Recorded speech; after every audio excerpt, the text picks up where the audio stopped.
Coucou tout le monde, j'espère que vous allez bien. Je vous retrouve aujourd'hui pour une nouvelle vidéo, celle des macarons à la meringue italienne. Donc pour cette recette, on va avoir besoin donc de 150 g de poudre d'amande et de 150 g de sucre glace que j'ai tamisé et mis directement dans un récipient. Voilà.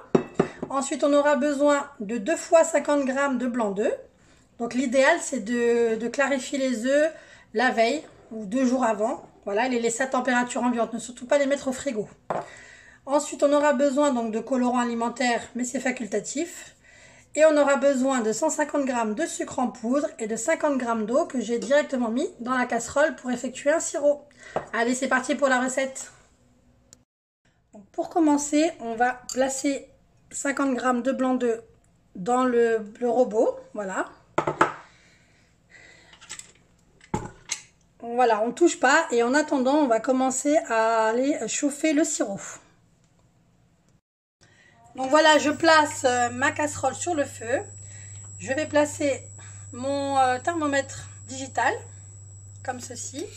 Voilà, donc une fois que le sirop atteint les 114 degrés, je commence à battre les blancs d'œufs dans le robot, pas avant. Voilà, donc le sirop a atteint 114 degrés, donc je commence à battre mes blancs d'œufs à vitesse moyenne. Donc une fois que le sirop a atteint les 121 degrés, on le verse délicatement donc dans le bol sans que le sirop touche les parois du bol.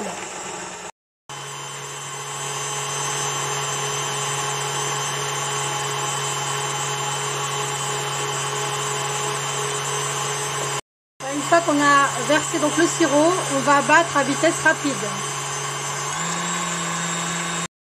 Donc voilà la consistance qu'il faut obtenir, donc une meringue bien ferme. Voilà, et à ce stade, on peut ajouter le colorant et remuer quelques minutes.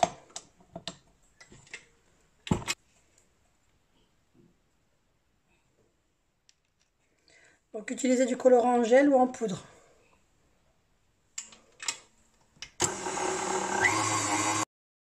Donc, dans la préparation amande, sucre glace, on va ajouter les 50 g de blanc d'œuf qui restaient. Et on va mélanger de manière à obtenir une pâte.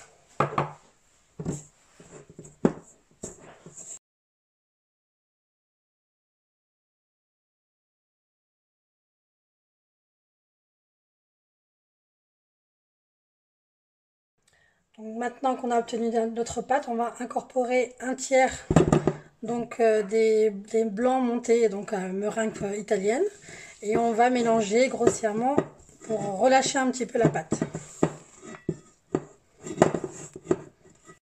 Voilà, et on continue à incorporer donc encore une partie. Et ainsi de suite. Et on remue délicatement. Voilà, pour bien incorporer la meringue.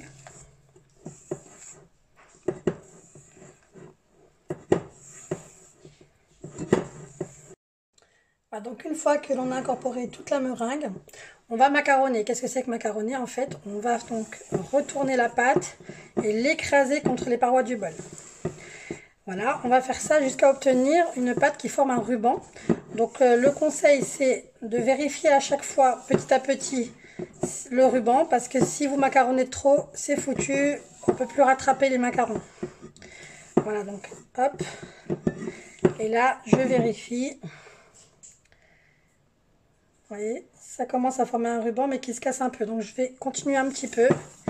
Mais j'y suis déjà presque. Il ne faut surtout pas que ça soit trop liquide. Plus on va macaronner, plus la pâte va être liquide. Donc il faut essayer de trouver la bonne consistance.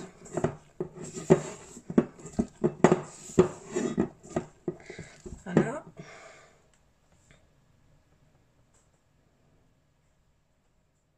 Voilà, j'y suis presque.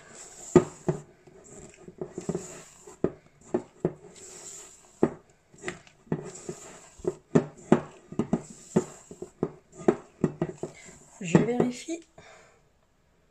Voilà, j'ai un joli ruban. C'est bon. Voilà, donc je ne vais pas plus loin, sinon je risque de rater mes macarons. Voilà, donc on va mettre tout ça dans une poche à douille et on va préparer nos gabarits.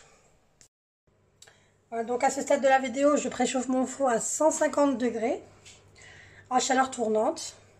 Voilà, ensuite j'utilise ma plaque de cuisson perforée, donc voilà, que j'ai de chez Guy de Marle. Et j'utilise mon gabarit. Alors je ne dresse pas mes macarons directement sur le gabarit. Je trouve que la cuisson n'est pas top. Par contre, je l'utilise pour les empreintes. Donc je prends une feuille de papier sulfurisé que je place sur mon scie-patte. Voilà. Voilà. Et on va dresser donc nos macarons sur la feuille de papier sulfurisé.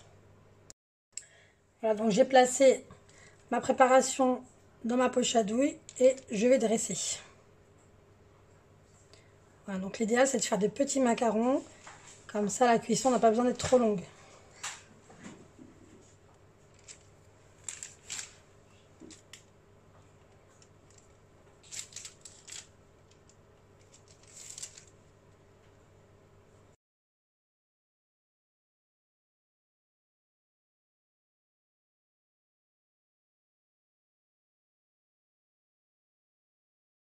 Donc, une fois que j'ai dressé mes macarons, je vais taper plusieurs fois la plaque sur mon plan de travail pour faire ressortir les bulles.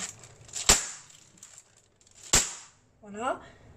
Et je vais aller donc faire glisser ma feuille de papier sulfurisé directement sur mon plan de travail et laisser croûter pendant environ 30 minutes. Donc voilà, j'ai entreposé donc ma feuille de papier sulfurisé, j'ai retiré la plaque et je recommence avec la plaque de cuisson et je mets une autre feuille de papier sulfurisé et je redresse à nouveau des macarons. Voilà, donc j'ai obtenu 3 plateaux avec la quantité de la recette et on laisse donc sécher pendant 30 minutes et on enfourne donc le premier plateau que l'on avait effectué. Alors pour le temps de cuisson, ça va vraiment dépendre de votre four, donc il faudra faire plusieurs essais pour vraiment savoir quelle durée de cuisson vous avez besoin, sachant que je vous montrerai quand est-ce que l'on sait que le macaron est bien cuit, surtout le dessous. Voilà, c'est une partie qu'on ne voit pas. Je vous montrerai, il y a une petite astuce pour ça, je vous montrerai au moment de la cuisson. Une autre petite astuce, si vous voulez mettre toutes les chances de votre côté, c'est surtout ne pas ouvrir le robinet pendant que vous faites vos macarons. Les macarons n'aiment pas l'humidité. Donc vraiment, n'ouvrez pas le robinet. Ne vous lavez pas les mains non plus. Moi, je prends une feuille de sopalin à côté de moi et je m'essuie les mains au fur et à mesure. Mais voilà, on ne fait pas la vaisselle non plus. On ne met pas le lave-vaisselle en marche. Voilà, il faut éviter au maximum l'humidité. Voilà. Donc pour la ganache, on va faire quelque chose de très simple. Donc on va mettre dans une casserole 70 g de chocolat au lait, 120 g de Nutella et 160 g de crème liquide à 30% de matière grasse. On fait chauffer simplement sur le feu. Une fois que le chocolat a bien fondu, on remue et on laisse au réfrigérateur pendant 1 heure, histoire que donc la ganache durcisse un petit peu. Et ensuite, c'est prêt pour fourrer nos macarons. Donc pour vérifier si les macarons sont cuits, il suffit simplement de bouger la coque. Là on voit, vous voyez, on voit que c'est pas cuit. Donc on laisse. À partir du moment où on bouge la coque, et vous voyez qu'en dessous ça ne bouge pas, la collerette ne bouge pas, c'est que c'est cuit. Voilà, donc j'ai mis ma ganache dans une poche à douille, j'ai mis une douille de 8 cm et je vais aller garnir mes macarons. Voilà, comme ceci.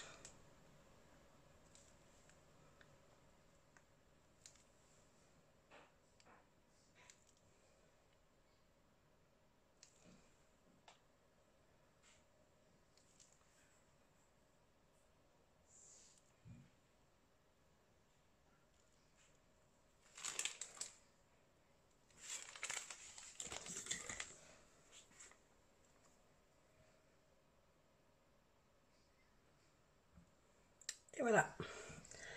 Alors, on se retrouve avec de jolis macarons. Voilà, donc l'idéal c'est de le laisser, quelques heures avant de les déguster pour que le macaron s'imprègne bien donc de la garniture.